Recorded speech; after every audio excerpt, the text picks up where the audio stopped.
you want to go check any of the rest of them out, they're all there in a nice little package on a page. So it's really handy. So I'm going to start out by introducing myself, and then I'll introduce Liz, and she can tell you about herself, because she can tell you more about herself better than I can for sure. I'm Darlene. I'm with SeniorLivingGuide.com. I'm the National Digital Sales Director, and I also host our SeniorLivingGuide.com podcast series. And I'm still breaking up, so I will make this super fast. It's breaking up even more. Great. So I'll just quickly go ahead and move forward, and hopefully it will do better. So Liz, let me go ahead and let you introduce yourself, and we'll go through the presentation.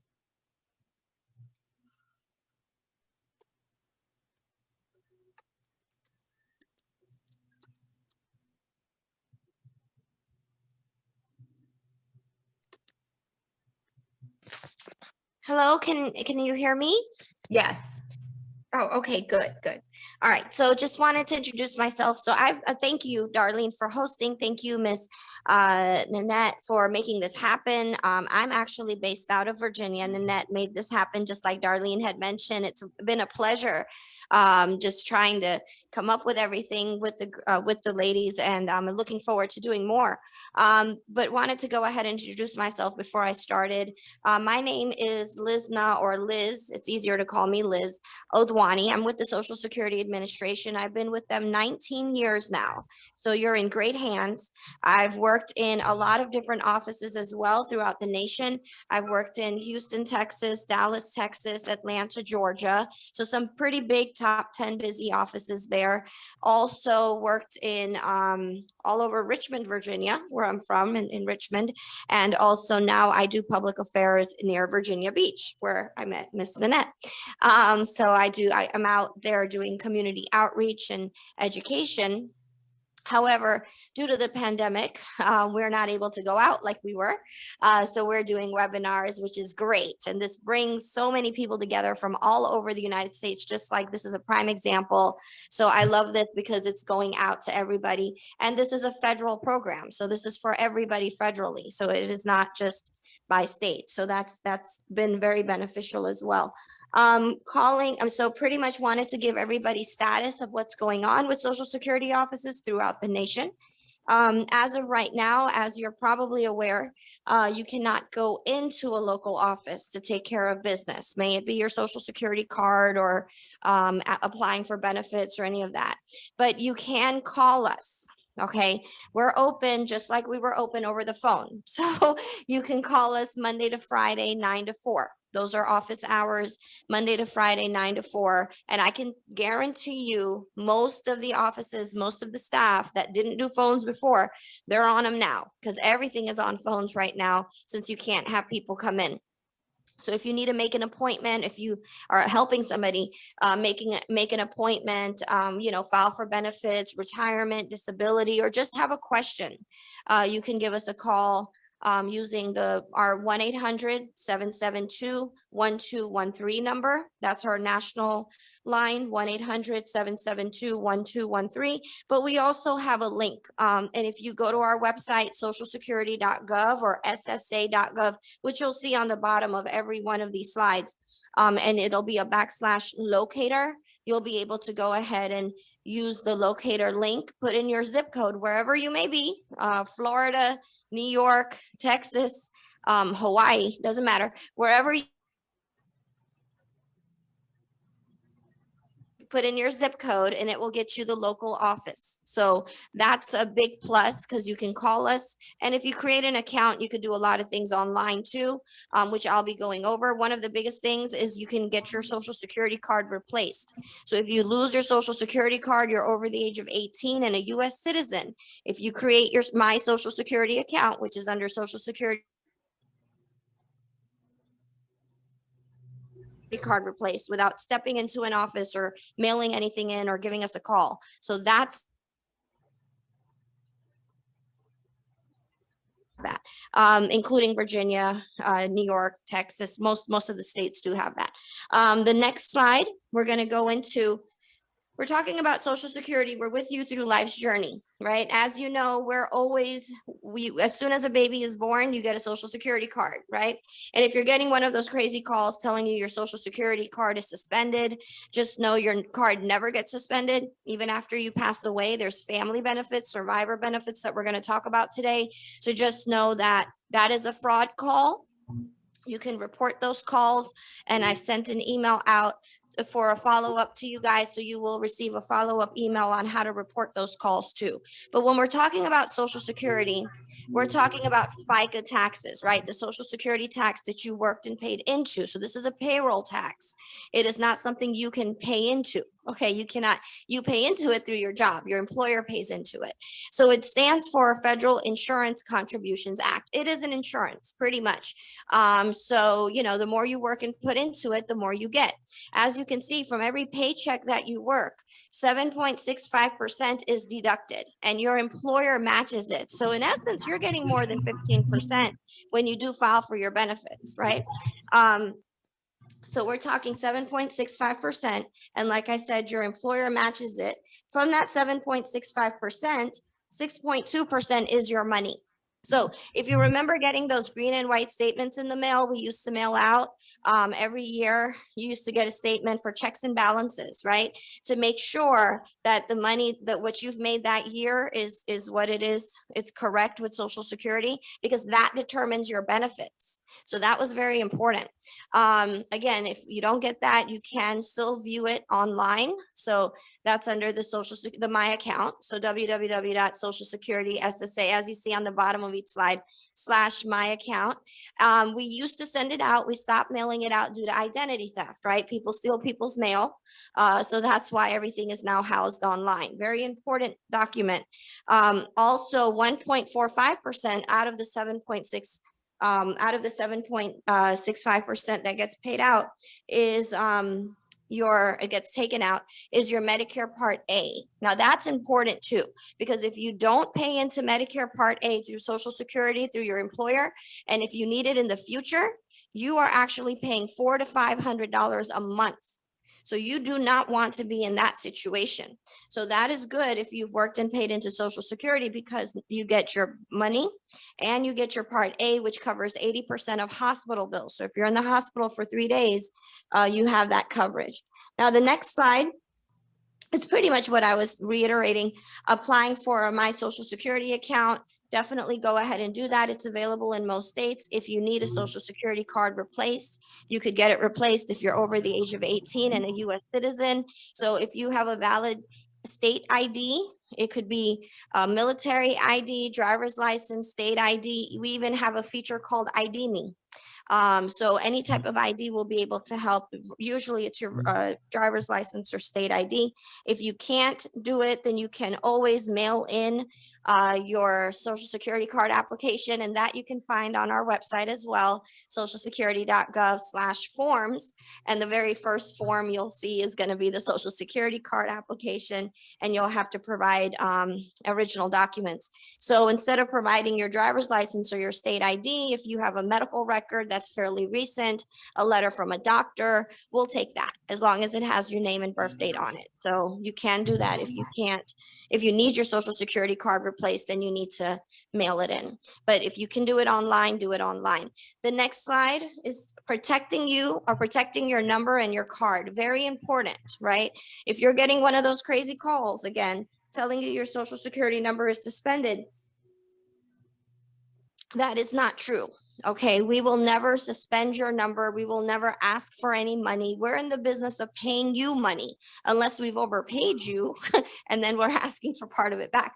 But we're never going to threaten you. We're never going to say you're supposed to go to jail. We're not the FBI, wrong department. We are Social Security. So that's not going to happen. We're never going to call you and threaten you. In fact, we don't even have time for that. But we protect your Social Security number and keep your records confidential. Of course, you want to be careful about sharing your number when you're asked for it. Keep your card in a safe location. As I said, even the Medicare card, even that changed from your Social Security number to an alphanumeric number. So we don't want you to routinely carry your card and other documents. So absolutely keep it in a safe place. The next slide talks about scams. So Fraud and scams are rampant. 3.2 million fraud, identity theft, and other reports from the Federal Trade Commission were reported in 2019. In 2019, 1 out of 10 people lost money in imposter scams. In 2020, updated information, 1 out of 5 people are being scammed. And these are just people that are reporting it. People are home in 2020. They're getting worried. People are calling them. They're going to listen to them, right? Especially, people that are home all day and they're bored and they're like, oh, what's going on with my stuff? So they're actually falling for this. So it is extremely important that you realize that these numbers are going up. So please, if you're getting a suspicious call or somebody threatening you, telling you they're from Social Security, please, or any other scam, the IRS, the Census Bureau does not need your Social Security number. There's even scams by people they're saying that they're the Census Bureau and they're trying to get your number. So just if you're not too sure about it, hang up. Usually government agencies will send you a letter. So make sure you're in the lookout for a letter, not a phone call, not an email. Okay. The next slide talks about being cautious of suspicious calls.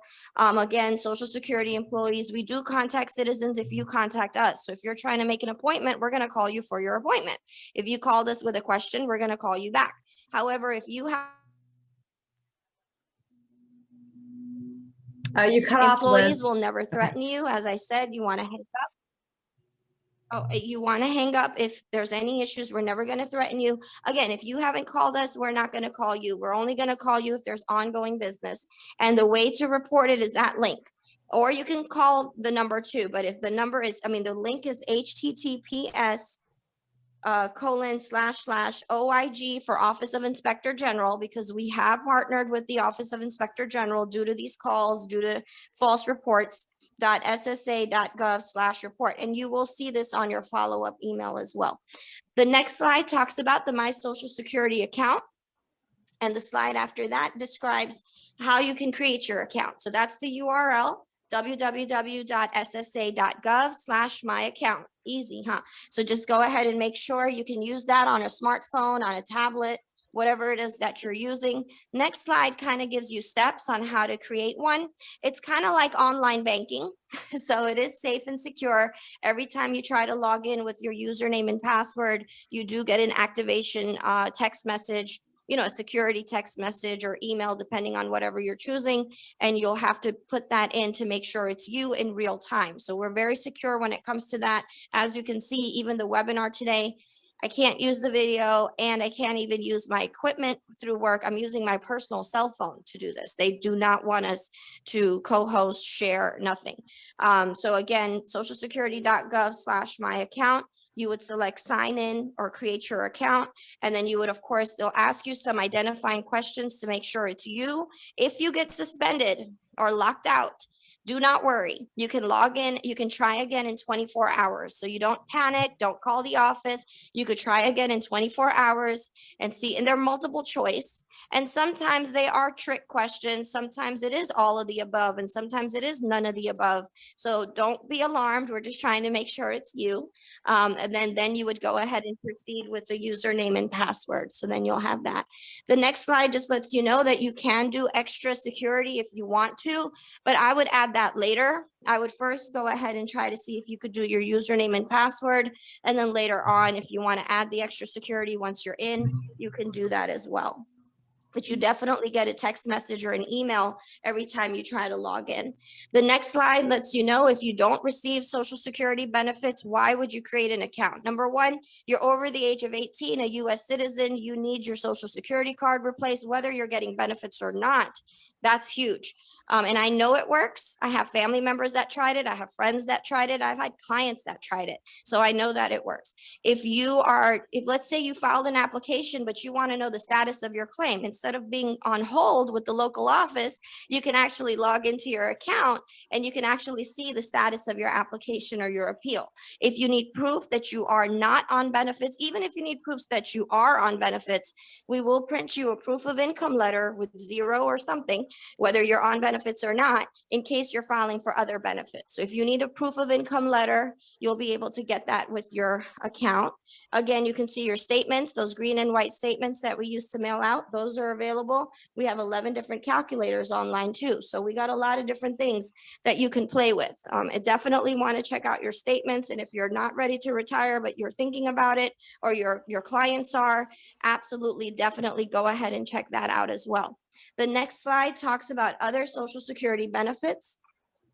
So we know about your own retirement, your own disability, but what about family benefits, right?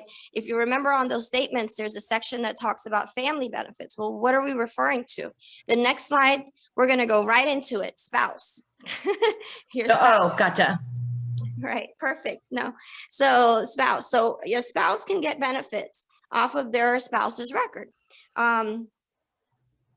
If you got married, might as well, right? You did the time. But you can't, if you're married, if you're, have to wait until they file. So if you can file under your own, you can absolutely go ahead. You're cutting out a little bit, Liz.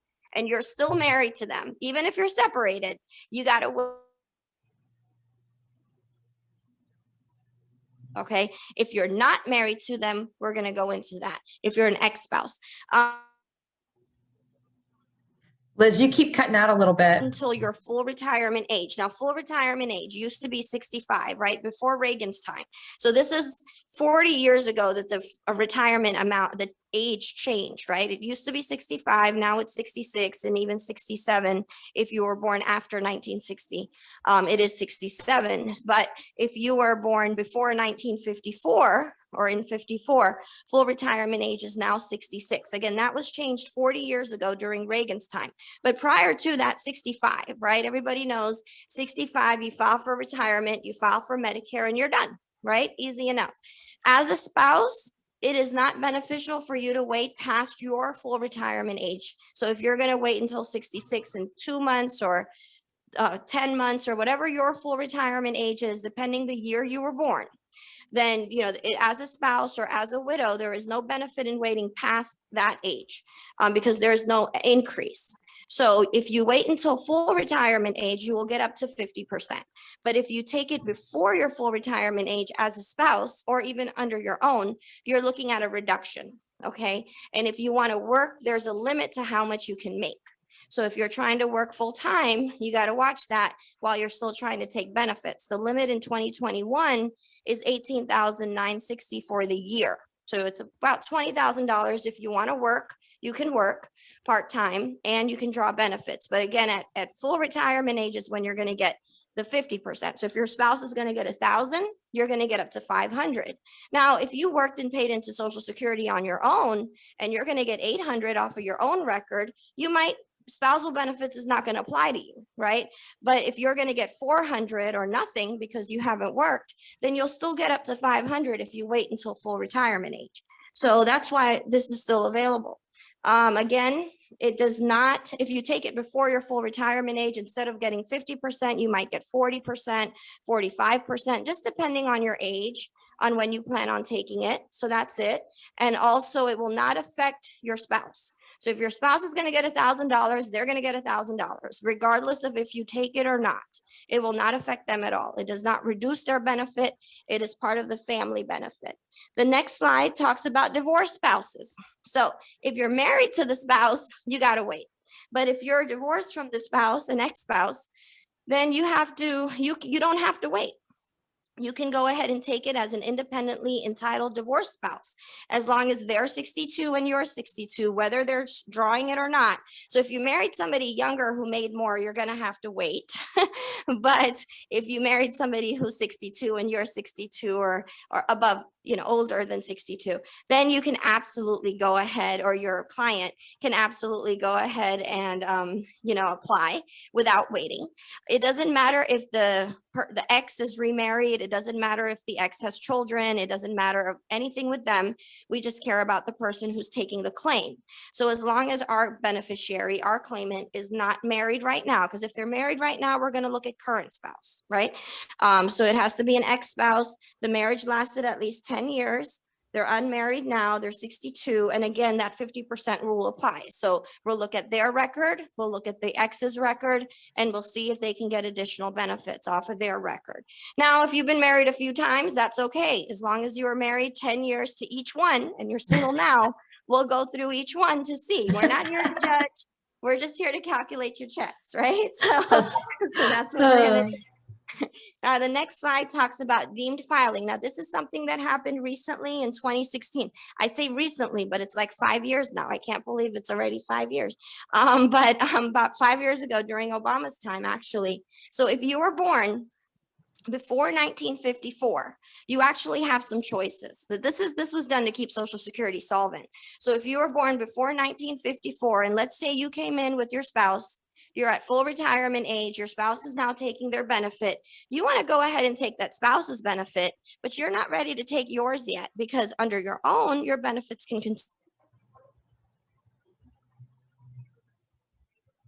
hold off on yours and then switch yours later. You could do that. If you were born before 1954 and you qualify for both retirement and spouse, meaning your spouse take it from you, so that's fine. But you qualify for both retirement and have to wait until your ex takes it, right? You could just go ahead and take it as long as they're 62 and their benefit is more than yours. Then you can apply, you have to apply for both benefits, whatever is due to you at that time, if you're born after 1954. So if you file for one benefit, you are deemed to file for the other benefit, even if you don't become eligible for it until later, meaning they want you to file and you're going to say, I'm just going to go ahead and withdraw. So again, if your spouse hasn't filed yet, you cannot file. But if it's for a divorced spouse or, yourself and a spouse that has filed, if you're entitled to 2 or more benefits at that time, you have to take it. So a lot of people are waiting a little bit longer until full retirement age to look through their choices. Again, it applies at any age for people who turn 62 after January of 2016, and there's the link for that, but you will receive a copy of that link. The next slide talks about children. Now, you might have minor children. You might have some clients that have children that could qualify for benefits. A child must have a parent who is either disabled or retired and is already receiving their benefits. The child, of course, has to be unmarried. If they're under 18, that's usually illegal. So that's fine. Younger than 18, or they're still in high school. So if they're still in high school between 18 to 19, and it will continue until 19 and 2 months if they are a full-time student in high school, or if they're 18 or older and disabled. So another program we offer is called Supplemental Security Income, which is a needs-based program. And prior to when the child turns 18, we look at parents' income. If the adult child turns 18, then we no longer look at parents' income. So if they 22 still are receiving a check, and let's say they're now 40, their parent is 62, then that parent can actually help. They can say, yes, I have a disabled adult child that was declared disabled before the age of 22, and then they can file under their parents' record under family benefits. So again, it is important to understand that. Now, this is a huge relief to the parents because they're always wondering what's going to happen after, when I die, when I file for my benefits. Well, your child will get eligible. They'll be eligible not only while you're living, but even after you pass away, they'll get the survivor benefit too. So again, that is important for a lot of people to know. The next slide talks about survivor benefits. So if somebody passes away, of course, their child can get benefits if they're under the age of 18, whether the parent was drawing benefits or not, or whether the spouse was not drawing benefits or not.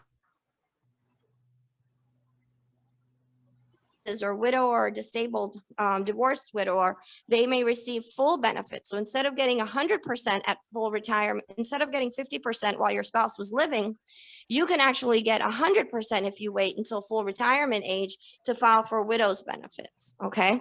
So that means if you're already getting benefits off of your spouse's record and you're at full retirement age, it's just going to convert over to whatever they were getting. Okay. But if you were But if you decide to take it before your full retirement age, then you're at a reduction. So at full retirement age as a widow, you can actually get 100% of the deceased's benefit.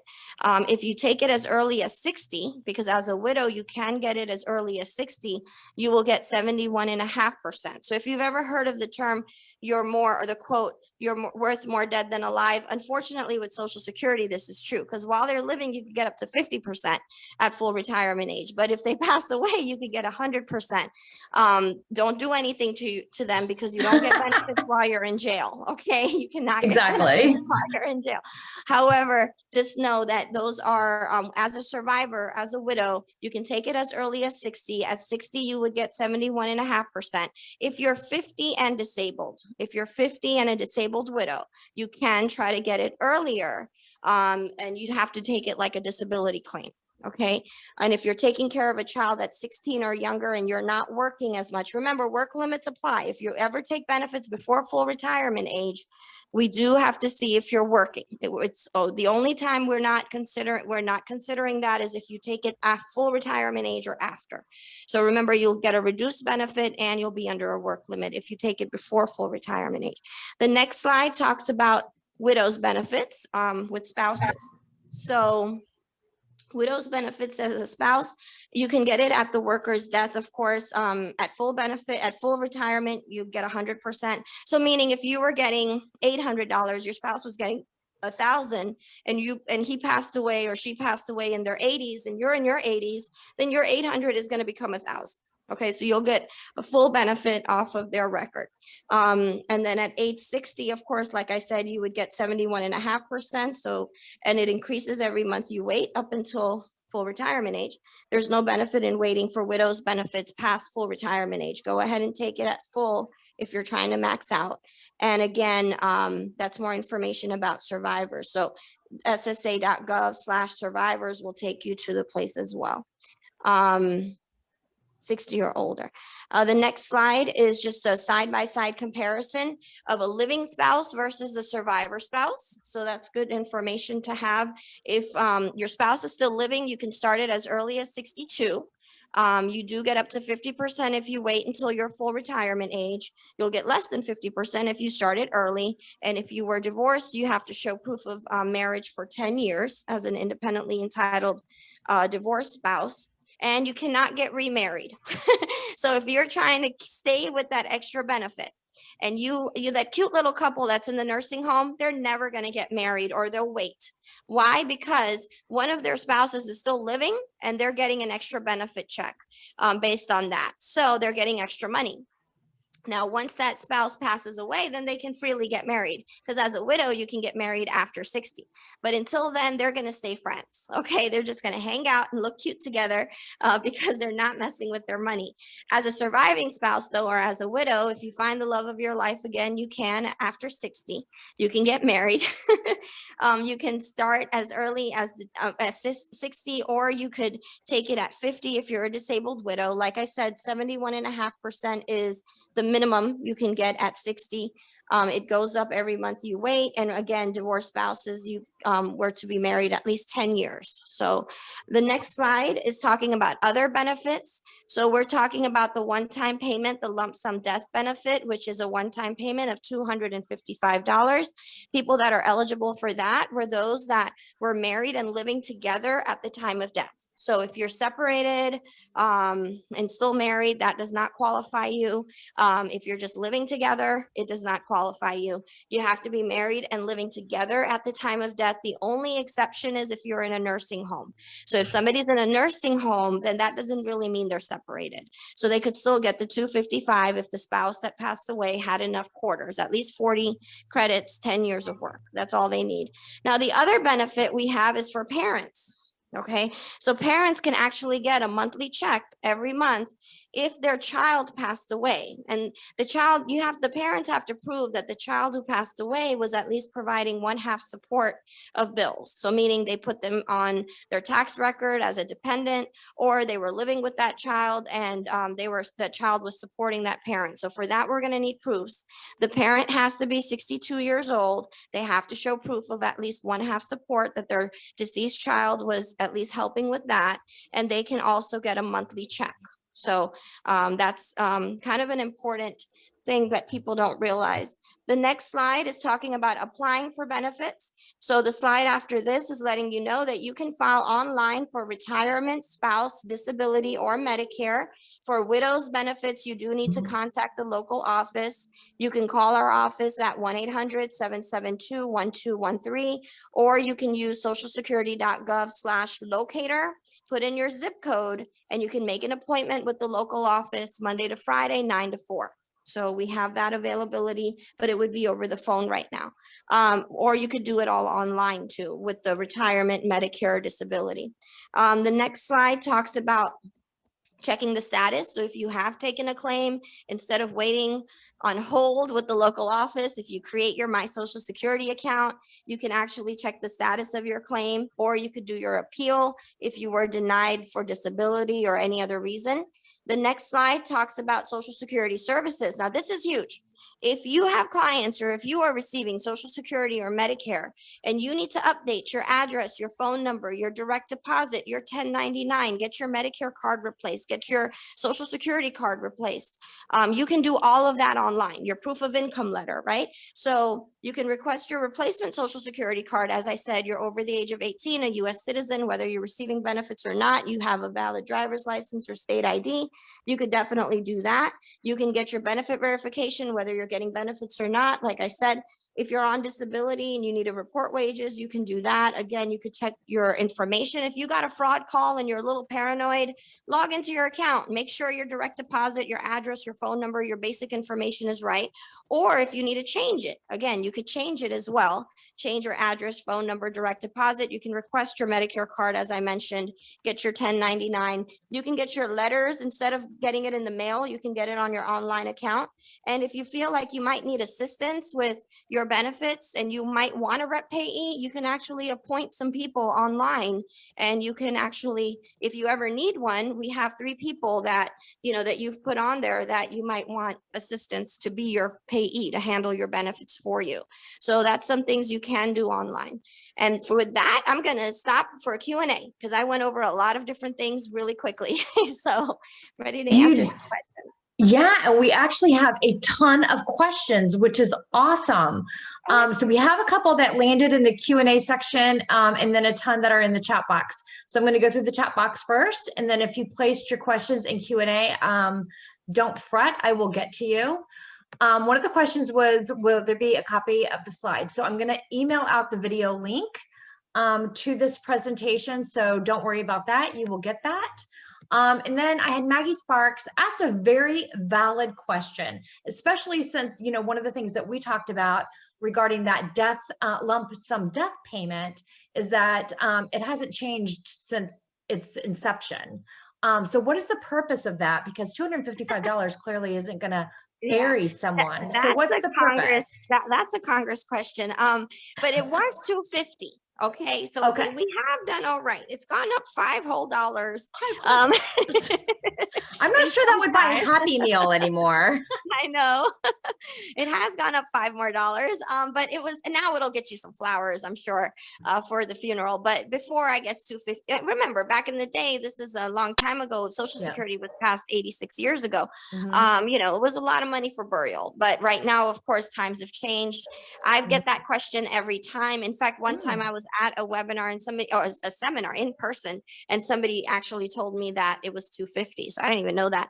But it has gone up to $55. And I would that's more of a Congress question. I'm just delivering the message here. Exactly. But yeah.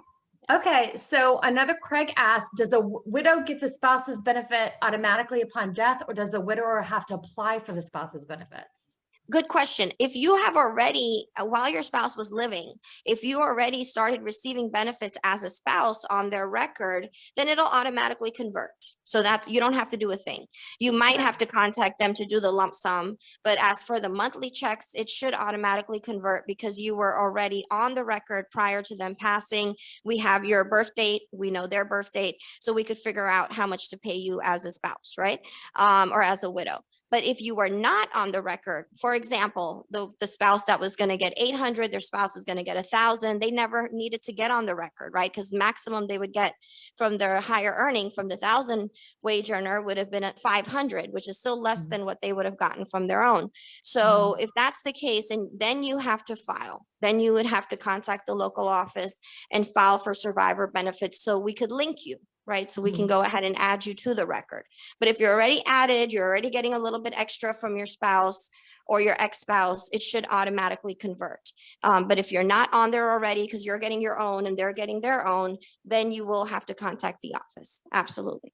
Okay. And then Maggie asked a question. She said, I'm wondering if I have any recourse from Social Security Administration as I tried to take the deemed filing when I became eligible and was told that the benefit didn't apply to me. But when I became fully eligible for Social Security, the agent asked why I didn't apply for these benefits earlier. So I missed 5 years of my benefits. So I'm confused. Were they born before 1954 or after 1954? She doesn't say. So Maggie, why don't you answer that question?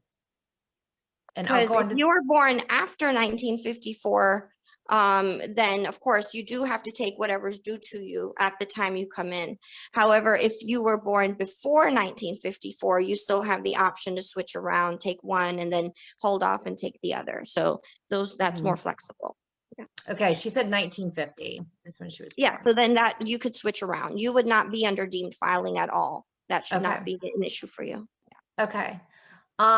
So I had someone say, can you talk about Social Security benefits for those who are in short-term rehab? Well, you could get, so Social Security disability, you have to be disabled for at least a year for you to get benefits through disability. So if the person is supposed to be on, it's more long-term, it has to be permanent. So if you are filing for disability, then obviously they're saying that they're going to be out of work or not being able to make that much what they were making before based on the disability for at least a year, or it ends in death. So everything with Social Security is long-term. I don't know Medicare coverage and Medicaid coverage, that's different. Medicare has its own website, medicare.gov. But I do know that Medicaid covers a lot of nursing homes and things like that. I don't think Medicare covers that. But as for cash assistance, Social Security money, if you're talking disability, it does have to be a long-term condition. So yeah. Okay. And then I have a question from Trudy. For divorced spouses, does accessibility to each other's Social Security have to be referenced in the divorce papers? Or if you meet the criteria you gave, is it automatically allowed? It's automatically allowed because federal trumps state. Okay, so Social Security is a federal benefit. So as long as your papers show, that you were married at least 10 years, and if you're remarried, we look at your current spouse, but if you're divorced again, doesn't matter how many times, as long as each one was 10 years, we can go ahead and look into it. So it doesn't matter what your divorce papers say. Okay. Then I have one that says, what if the ex is deceased? I'm assuming this is gaining benefits from Social Security. Well, if the ex is deceased, then you would look into survivor benefits as an ex-spouse, as long as you were married to them for 10 years. Or if you were currently married to them, you'd have to be currently married for at least a year before they passed away, or 10 years if you were divorced from them as a survivor. Yeah. Okay. And then Emily asked, what are the qualifiers for Social Security? She says, I know there are 10, but I thought they may have changed. So I wanted to change what those health DX were that qualified you. What do you mean qualified for? What program are you looking into? It depends on what. Are you talking about spouses? Are you talking about survivors? If you are looking at your own Social Security to see how much you can get off of your own, you have to work at least 10 years. And so in each quarter, every 3 months, you have to make a certain amount. This year, it's a little bit over I think it's $1,400 in 3 months, 1410 in 3 months. So January, February, March, April, May, June, July, August, September, October, November, December. Every quarter, every 3 months you work, you have to make a certain amount. And if you make that amount, you get your 4 credits for the year. And once you have 10 years of work, you usually have your 40 credits. So if you're talking about Social Security off of your own record or a spouse's record, you have to work at least 10 years, but then you'll have to see what benefits you're looking into. So yeah. Okay. And then I have one that says, can individuals receiving Social Security insurance benefits open a personal account on SSA website? In my previous experiences, individuals cannot open an account. You can open up your account. Absolutely. Yeah. We I was want gonna you say, to open up your account. Yeah, yeah, I because was you gonna could do say, so many transactions, right? You could update your address, your phone number, direct deposit, get your 1099, your proof of income letter, all of that. So yes, absolutely. You okay, can't see your Social Security statement online. The one thing okay, is if you're already starting your benefits, you can't see that green and white sheet, but you can do okay, anything else. Absolutely. okay. So I had someone ask a question. I'm at an assisted living. If we wanted to set up residence accounts, well, let us do it with the same email if a resident does not have a personal email or cell number to send text to. Unfortunately, no. For something Yeah. like that, they have to have their own, because of security reasons, Mhm. everybody would have to have their own email and their own ID and their own username and password, kind of like online banking. Same thing. Right. Okay. Um, and then one is she just said she gets a call at least once per week regarding her Social Security benefits are being suspended. I do too, and I don't even get benefits. I understand. Yeah. So that's fraud. Definitely report those if you can to that website, http ://oig.ssa.gov/report, and you will get that on your follow-up email too. So it should Okay. have that. So, yeah. Okay.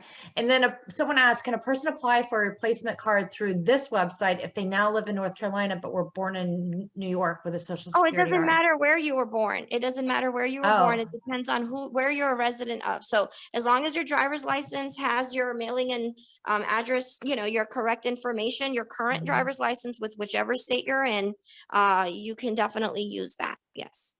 Okay. Yeah.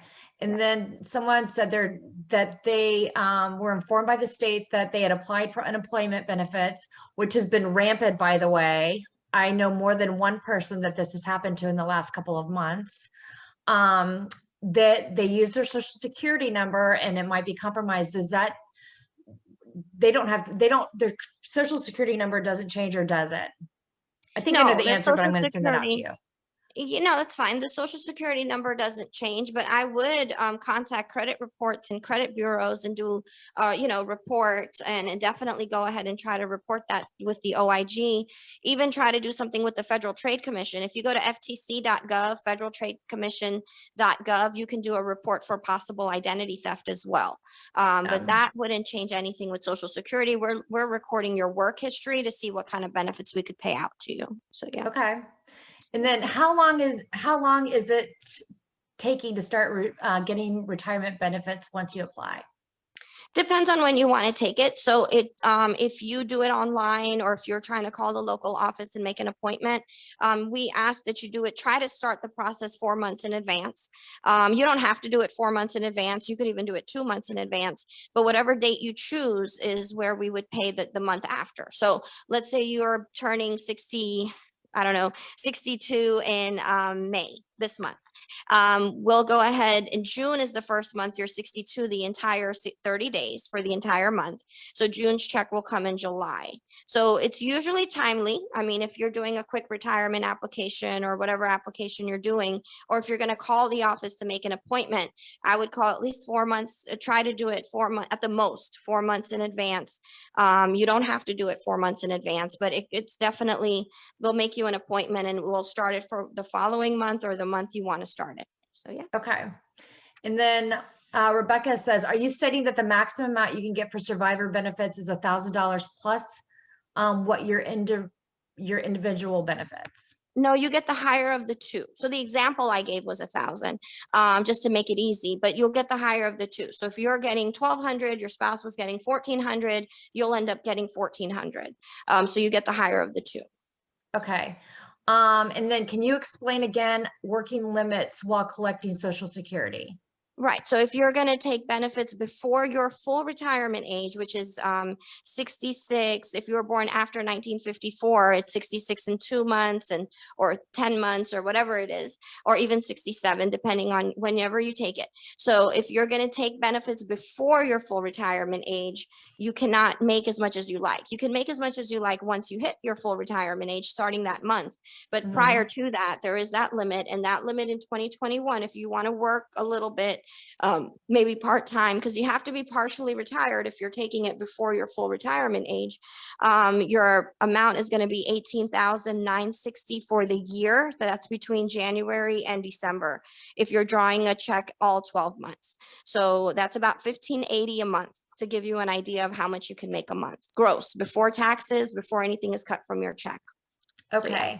And then John asked, I keep hearing about being born before or after 1954. He says, I was born in 1954. Do you mean after January 1st, 1954? Yes, January 1st. Yes, after January 1st. Absolutely. Yeah, that's got to be confusing for those people born in the year of 1954. In January 1st. Yeah. Well, yeah. In 1954, you're good. But yeah, prior, meaning before January 1st. So yeah. Yeah. Okay. Is there an income cap for surviving spouse if you are receiving benefits for the dead spouse? No, I mean, what do you mean income, like work limit? Because again, the only thing we care about is work limits. So if you're talking after full retirement age, then yeah, you can't make more than the allowable work limit. But if you have any other checks like pensions, IRAs, I don't know, anything else you got going on, that doesn't make a difference to us. That's just an IRS thing. Then you got to talk to them about your taxes. But with us, we're just trying to see if you're working, how much are you making if you take any of these benefits before your full retirement age. That's it. Okay. Yeah. And do you have to apply for the lump sum death benefit, or does it automatically come? So if you're already on the person's record and we see that you have the same address, a lot of times it automatically comes. It's an automatic conversion. But if you are not on the person's record, or you have two different addresses because you're a divorced spouse, or something, or you're separated, not necessarily divorced because you can't get it if you're divorced, but if you're separated from them, then you would have to, well, you would have to make the appointment if we have two different addresses on the record. So you would probably, but if it's the same address on the record and you're already on their record, then it's automatic. But if you're not on their record yet, then you would have to go ahead and apply for that. Okay. And how can you retain Social Security insurance benefits while undergoing rehab and being out of the home for 1 to 3 months?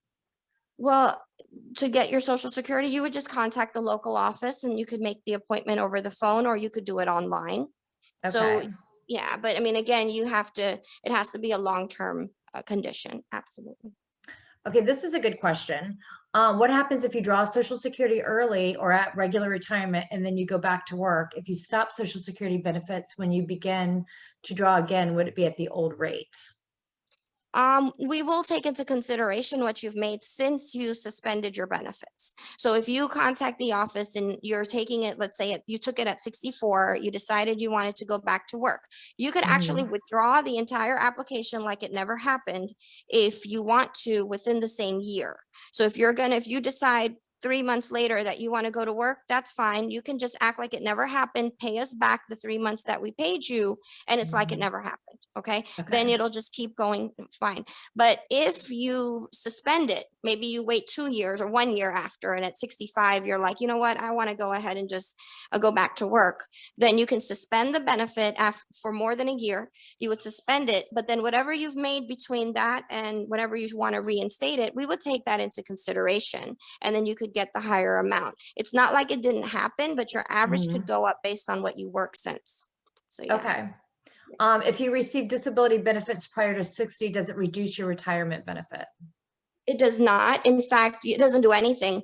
If you started receiving disability benefits and now you're 66 or 67, whatever your full retirement age is, it'll just convert over to the name will change from disability to retirement. The amount will stay the same. So it will not reduce anything. You just don't have to do anything because you started drawing your Social Security early based on disability. So, but you'll get the same amount. It's just closer to when you turn full retirement age, the title will change. That's it. And you'll get a letter about that. Okay, so I have one that says he's a finance manager for an assisted living facility.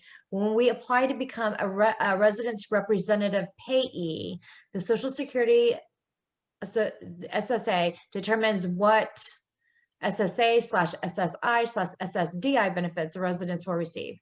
Can you briefly expand upon what criteria the SSA uses to determine the benefits for residents in assisted living setting? That sounds like a big question. So, I mean, are you asking about payees or are you asking about, well, I'm sorry, what is the question? Let me see. Can you see it in the Yeah, let me box? see.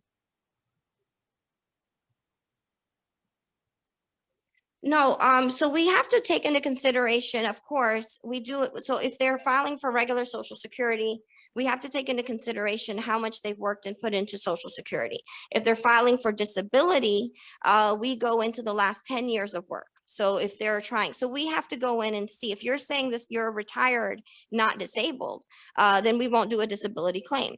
But if you're saying you're disabled, then we will also do the financial screening for the supplemental security income as well. Right? And then if you're past the age of 62 and you want to look at retirement while filing for Social Security disability, you can do that too and still draw some retirement until then. So there's a lot of options. Then we don't really make that decision. It's really dependent on their work history, how recent their work history is. Of course, supplemental security income is based on need. So we do the financial screening for the SSI. So it really depends on their work history and what they're applying for. If they are disabled, then we'll go into the last 5 years of last 10 years of work. If there has been 10 years of work, or if they're past the age of 62 and they want to do early retirement while waiting and then getting a disability decision to see if they can get more, because disability benefits are more than your retirement, early retirement, then then you can definitely do that as well. So it really depends on the person and their situation and their work history, if they're a financial screening, all of that. So yeah. Okay. Perfect. So I'm going to look at our question and answers. And if those folks had questions and they didn't get answered, please email me and I'll try to get those answers for you because I know we're getting tight on time. Can a retired spouse file for benefits while their other spouse is actively working?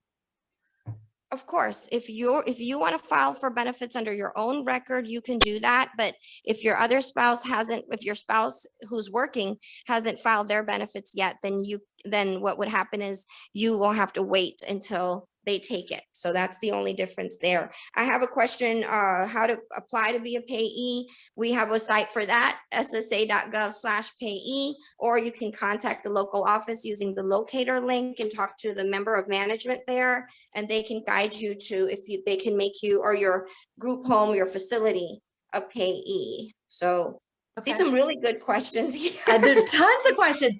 And then I have one also, is there anything regarding widowers benefits and suicide? No, we're just trying to see if the person passed away and their relationship based on that, not the cause of it. So we're not looking at that. No.